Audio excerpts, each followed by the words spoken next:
ลูกยังใส่โอ้บดูกำถ่านมันแห้งบุได้เคยดังถ่านนึกเถื่อบ่พี่น้องเนาะบรรยากาศทักทายสวัสดีและสบายดีเด้อผมเป็นพี่น้องซีเบิร์ดสุขคนเราพบเจอกันในช่วงเศร้าเนาะทั้งช่อง YouTube ในคลิปนี้พี่น้องเว้ยเนาะกับมื้อนี้เนาะสร้างเพิ่นก็ได้มาดำเนินการต่อบ้านน้องลังเพิ่นนี่เนาะพี่น้องเพิ่นเพราะว่าหลังจากที่ฝนก็ตกติดต่อกันสร้างเพิ่นมากก็มาบ่ได้เนาะมื้อนี้ก็คล้ายแน่อยู่พี่น้องเว้ยนี่น่ะยังบ่มีฝนพี่น้องเนาะแต่ก็บ่แน่พี่น้องเนาะพอมันครึ้มอยู่ครึ้มเลยก็มีลมพี่น้องมื้อนี้น่ะลมแบบลมพายุแหละแต่ว่าฝนยังบ่ตกนะพี่น้องเนาะพี่น้องเนาะก็ติดตามเบิ่งเนาะพี่น้องเนาะว่าทางมันจะดำเนินการช่วงใดต่อน่าจะเป็นปีนไม่เลยแหละพี่น้องเนาะน่าจะเป็นปีนเสาเลยรักเลยกันแหละเพราะว่ามันยังบริจับน็อตกับอย่างเนาะน้องยึดอย่างก่อนแล้วพี่น้องไปเบิ่งกันก็ได้เนาะเดี๋ยวครับไปเบิ่งผสมกันเนาะพี่น้องเนาะพี่น้องแล้วก็คือจีครบไม่ข้อสองมันเลยเนาะ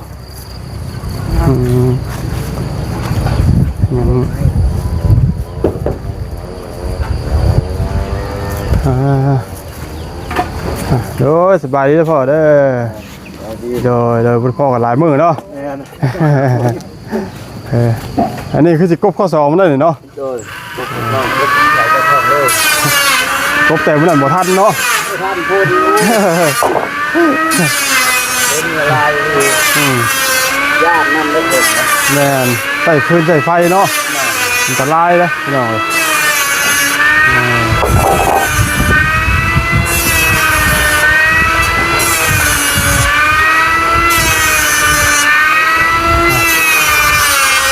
เดี๋ยว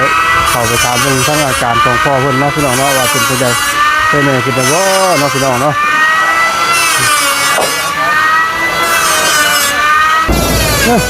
หมออย่างนี้เนาะหมออย่างนี้หมอน้ำไหม้บ่โอ้น้ำไหม้เลยเนาะเนาะสบายดีเจ้าพ่อเด้อโดยเกือบตายดูฮะเกือบตายเป็นยังไงแค่นี้เลยบ่แค่นี้แล้วเนาะกินข้าวได้แล้วบ่เขาซื้อมุกปลามาให้โดยซื้อมา3มุกให้ทั้งพอสร้างมุกนึงผมว่า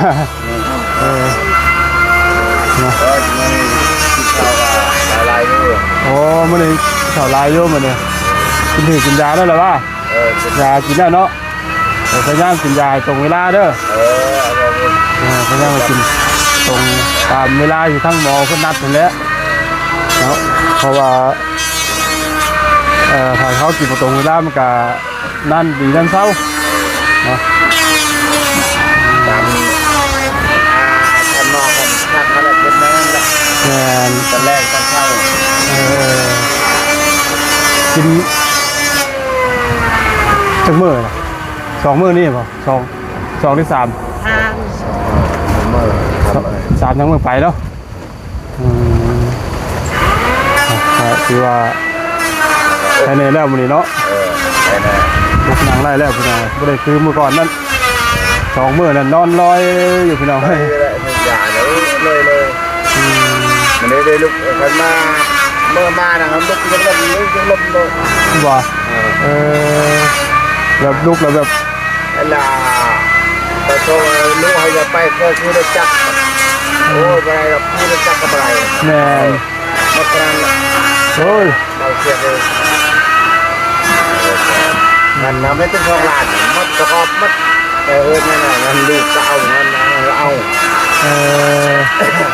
ได้บ้านทางเราเดือนนี้เราไปเรียนอีกช่วยเอาลัน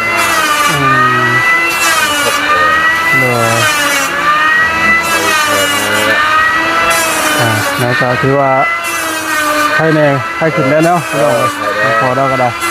ดีใจน้ำเล่าบาทนี่พี่น้องตลอดกำนน คนตอนนั้นดีใจเลย นะ แต่ว่าพอเป็นไข้ก็อดเอาเลยแต่ยันละอายนะโม่ให้ดีก็อดเอาไข้ก็อดเอาละบอกไอ้เนี่ยฉันยังลมไม่ได้เลยบ่อยจะเป็นนักมังถูกชวนไปของหมอไปบ่ไร ชีเพิ่นก็ให้นิมนต์พาไปโอ้ก็เพราะว่าลำพังพอเพิ่นนั่งรถก็บ่ได้พี่น้องเนาะนั่งจักมันถ้าว่านั่งไปแล้วเกิดท่าว่าเราไปหันไปนี่ลงแล้วรถจักบ่แห้งแล้วเนาะก็ยังดีเด้อเนาะสามีแต่พยายามกินยาเนาะให้มันตรงเวลาเนี่ยเนาะเดี๋ยวออกไปบนข้างๆเขาเด้อเสร็จแล้วบัดนี้เด้อสวัสดีเด้อ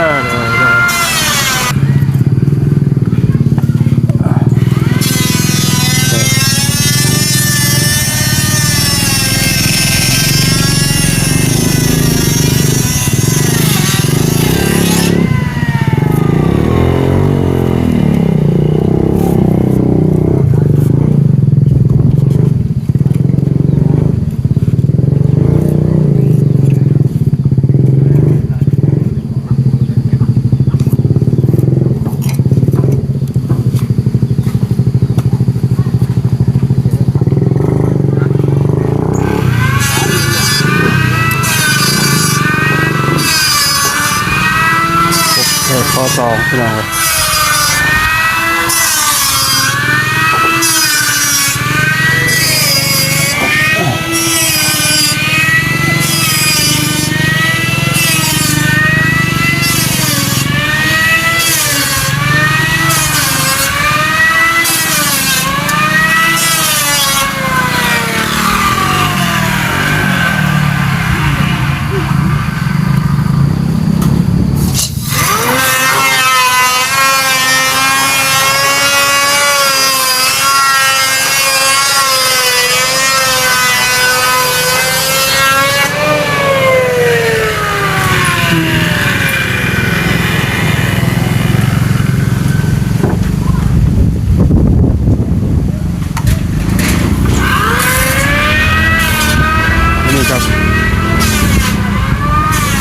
ภาวนาใหม่ฝนตกมื้อนี้เนาะ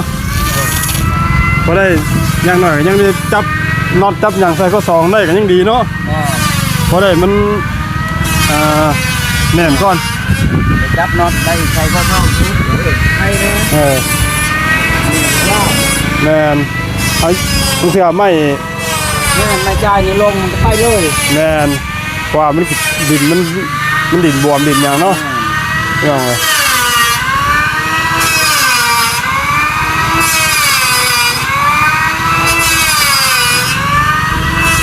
กำลังกบใหม่ข้อสองพี่น้องไว้เพราะว่ามื้อนั้นเรา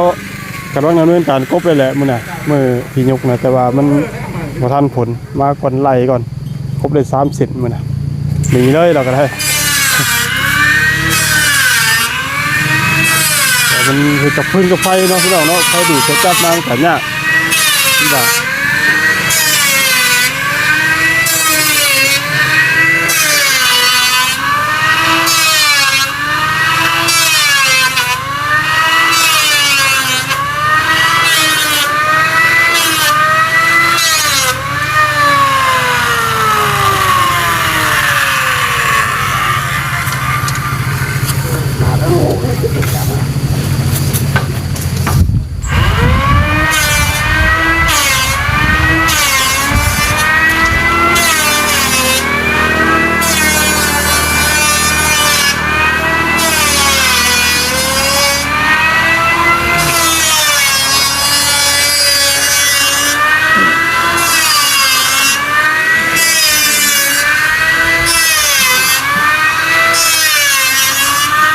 อันนี้คือตัดต่อมาผ่อน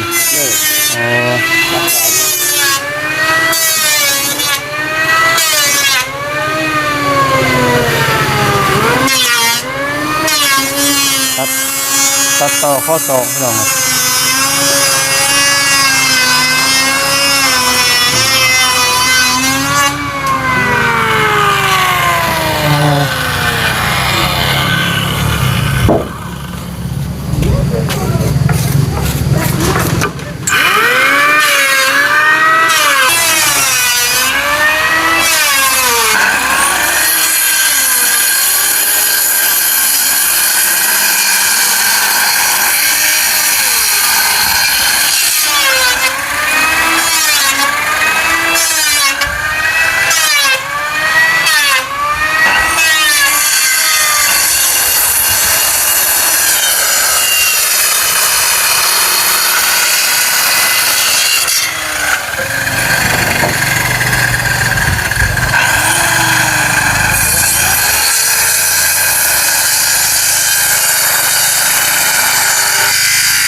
นี่คือตัดต่อข้อสองพี่น้องเอาไปต่อ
คนหาไม่ขายครับ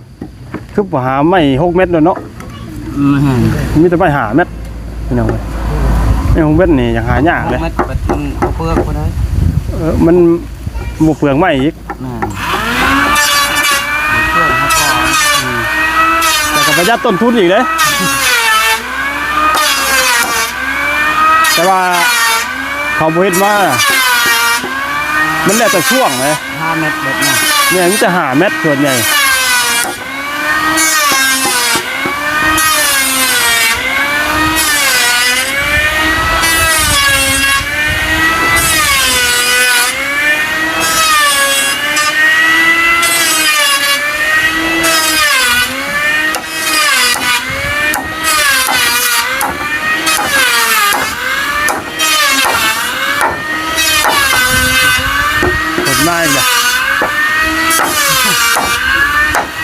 ผลมาอีกแล้วพี่น้องมาอีกแล้วผลมาอีกแล้วมันลายชายนี่นะโอ้ใส่ไฟอันตรายที่ไหนพี่น้องมาลายชายนี่แหละโอ้ยเนาะทั้งลมทั้งฝนบาดนี้ครับพี่น้องเลย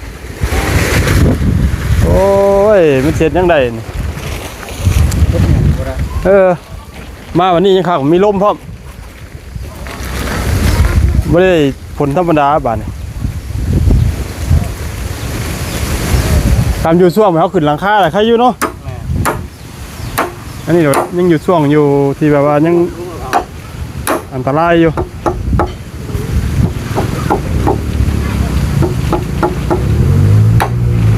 ครบมาแล้วก็แทงได้ใส่ได้ยังขาดแต่ใส่ข้อศอกตัวนี้นะสิเนาะไม่ก็ช่องเลยก็ใส่ขาวเลยนะได้มุงแล้วบน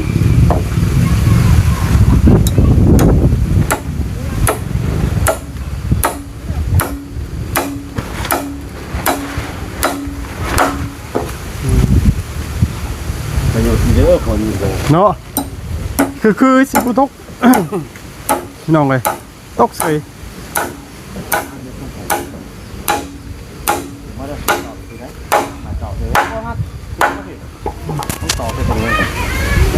คำว่าคำว่าแห้งกับทำนี่ใครอยู่เนาะอาชีก็ยุตวาล้มพี่น้องบัดมีเป็นพายุบัด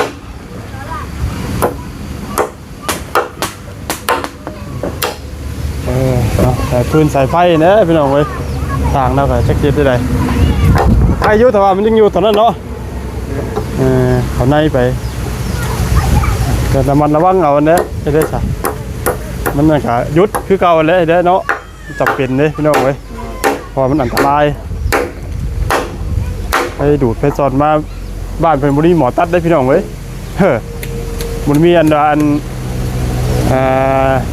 เซฟตี้คัทตัดไฟเลย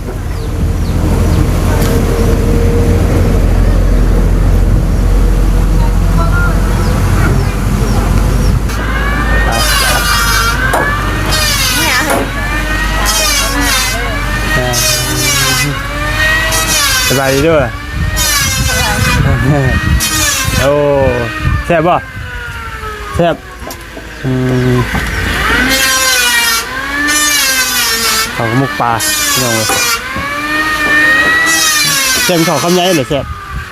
แซ่บเขาคำน้อยกับมันก็คือโบแซ่บเลยฮะก็ทำเลยก็ได้ เห็นป่ะคนที่ข่าวแซ่บต้องกินข้าวใหญ่ๆฮะเอาอีนี้เลย มันล้นเลยจากปลา มันล้นบ่เขาที่ข่าวคำน้อยเขาว่าที่ข่าวโบแซ่บ คอยกินข้าวไม่ใช่แล้ว เห็นป่ะเอาไปแช่กี่แล้วสิโอ้ลมพี่น้องเอาเดี๋ยวก็ตอบคนไปบนน้ำเลยเด้คือบั่มมือพี่น้องเอาคนกับคนในสมาลัยสร้างในรังเลยเดี๋ยวตกมาอีกแหละมารอบนี้ยังคักล้มกับพอล้ม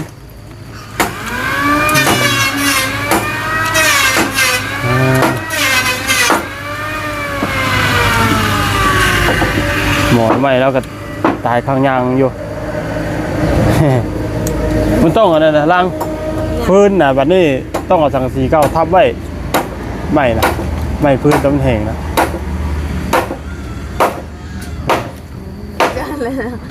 น่าจะได้เหมือนงั้นเอานั่นเข้า ปลาได้ นี่นี่ เนี่ยตัดลงก่อนเนี่ย อันนั้น เขามีหม่องขายทานบ่ให้สิให้ทาน ทางไหนไม่ต้องก็ได้ ทานดังไฟอ่ะเพราะว่าเขาบ่เห็นเขาขายจักเขาขายหม่องใด ป้าก็ทางก็ได้หาขายพื้นนี่ลูกเอ้ย ต้องยากดอก ว่าจะมันพื้นมันเปียกเจ้าใส่ดังยาก ตักกะว่าอยู่ห้องน้ำมันไม่ได้เปียกก็ เออ ต้องยากไอ้นี่มันยากแล้ว ยิ่งยาก หลังผู้เฮ็ดนำที่ ท่านแล้วบอล ผู้เป่าไป ได้มันก็ ทาน จ้ากันทานเลยนะได้ มันยากทางยาก บ่เคยเฮ็ด บ่เคยเฮ็ด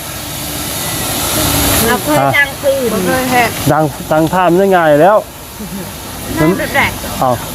มันบ่ได้สิมานั่งเป่าไฟ แต่มันบ่ได้อันนั้นเลยมันบ่ได้ลุกมันใส่ โอ้บ่ดูกับท่านมันแห้งบ่ได้เคยดังท่านเทื่อบ่เออ เคยไปทายลูกซีน เพราะว่า จ้างไทยนี่ เมื่อผมก็เห็นเพิ่นขายนะพี่น้องเทียบนี่พอตำรวจใส่ ในเตามันน่ะ ทีมงานใส่มีแต่เอามาแต่บ้านให้เพิ่นขายจุดใดมองใดขายทานไง บอลลงมาลูกดูเนี่ย มีบ่คือแล้วอย่างนั้นเขามาใส่ชื่อนะ ใช่ บ่จะได้บริษัทกี่ที่เทื่อบ อลครัวเลย บนครัวขัวได้บ่เคยไปขัวขัวแล้ว แล้วครัวก่อนที่คำบันดงนะเอาแต่เขาบริษัทกี่แล้วว่ามีทานนะไปในเรือนคนน่ะนะอยู่ในว่าคืออยู่นอก นอกทิศทางว่าแหละ ทิศทางก็บ่เห็นเดี๋ยวเมื่อสิเบิ่งก่อน แล้วมาลงมา ทางน่ะ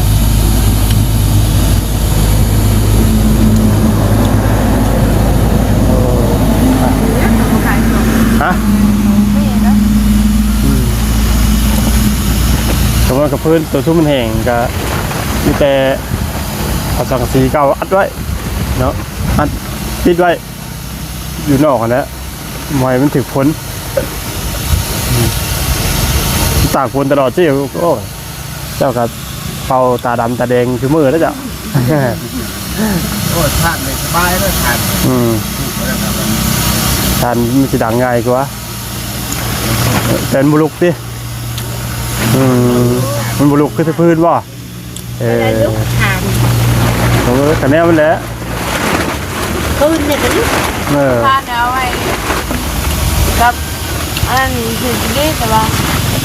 เชื่ออันนี้เขาก็ได้ ฮะ นี่เขาไม่ได้ดอกใส่ถาง บ้า เนี่ย โว้ยเอาหนึ่งมาตลอดจนใหญ่ก็ออกไปเลยหลัง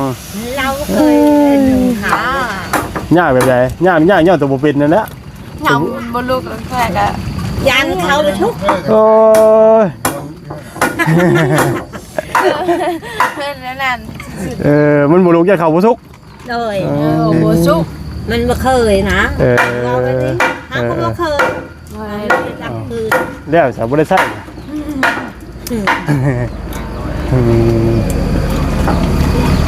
โอ้ยเนาะพี่น้องเอ้ยบ่เคยใส่ทานยันไฟบ่ลุกย่างเขาบ่สุกพี่น้องเอ้ย สุกบน เมืองเขาให้เขาใช้ถ่านใช้ถ่านนอน อืม ใส่กระจ้า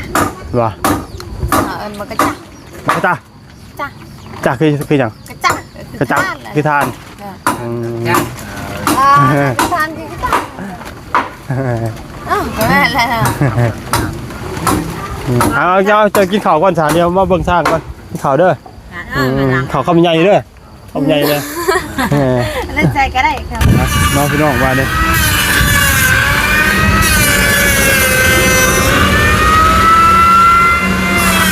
กำลังสร้างก็ได้มาดำเนินการอันบ้านน้องล่างต่อพี่น้องเนาะกบไม้กบ